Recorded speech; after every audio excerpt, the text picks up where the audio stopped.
Macam mana Pulau Pinang ni dia jadi satu negeri? Sebenarnya Pulau Pinang ni dia dalam Kesultanan Kedah punya kawasan tau. Sultan Kedah dulu dia punya kawasan dari Pulau Bukit sampai ke Pulau Pinang, semua kawasan dia. Pulau Bukit tu yang sekarang nama apa tahu? Nama dia Phuket. Jadi sangat besar dia punya kesultanan dia. Dan dia adalah antara monarki yang paling lama dekat dunia, iaitu bermula dipercayai yang secara rasmi 1136 bermulanya Kesultanan yang Islam. Sebelum tu lagi dipercayai abad ke-7 ke-8 Masih. Jadi memang sangat lama. Satu hari hujung abad ke-18, British dia dah mula nak masuk ke kawasan Nusantara.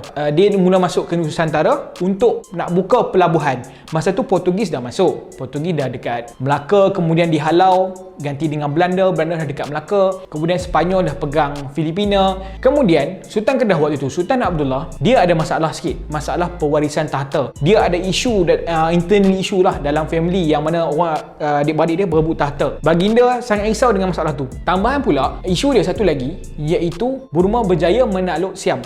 Apabila Burma berjaya menakluk Siam, Sultan Abdullah ni dia dah menghentikan pemberian bunga emas kepada Siam. Jadi bila dia henti, tiba-tiba Siam berjaya naik balik dan counter balik Burma lah. Bila counter balik Burma, Siam tuntut balik bunga emas tu. Jadi Sultan Abdullah risau akan ancaman ini. Jadi dia perlukan bantuan. Apa yang dia nampak? British boleh bantu dia. Francis Light pula, kebetulan masa tu dia memang tengah cari pelabuhan. Dia dah nampak dah, Pulau Pinang ni macam okey jadi pelabuhan. Sebab dia memang pulau, kemudian dia dekat laluan Selat Melaka, bila orang boleh singgah untuk pergi ke situ. Jadi dia nampak strategi tempat ni.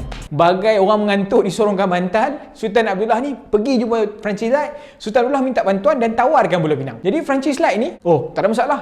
Sultan Abdullah janji dia akan bagi Pulau Pinang. Francis Light pula janji dia akan dia akan memberi bantuan ketenteraan apabila diperlukan oleh Kedah. Tapi masalahnya, kedua-dua orang ni, figura ini bertemu hanya janji menggunakan janji mulut sahaja.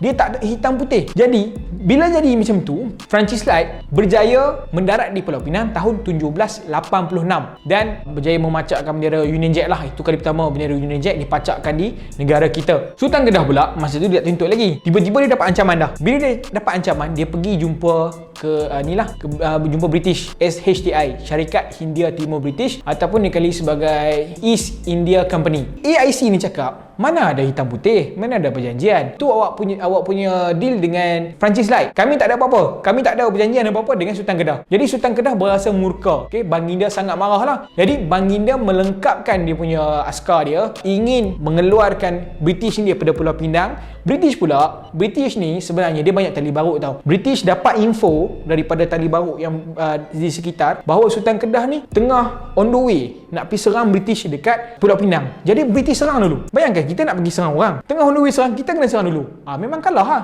Memang persediaan ni tu kurang. Sebab kita dah mindset kita nak serang orang, tiba-tiba kita kena serang dulu. Jadi Sultan Kedah kalah teruk dalam peperangan tersebut. Kemudian Sultan Kedah terpaksa tanda tangan satu perjanjian yang memberikan seberang perai Provinsi Wellesley juga dekat British, dan Sultan Kedah mendapat bayaran sebanyak $10,000 Sepanyol setiap tahun. Yang paling menarik sekali, bayaran $10,000 itu dibayar oleh Pulau Pinang kepada Kedah sampai tahun 2018. Percaya tak percaya? Awak boleh kaji balik. Betul.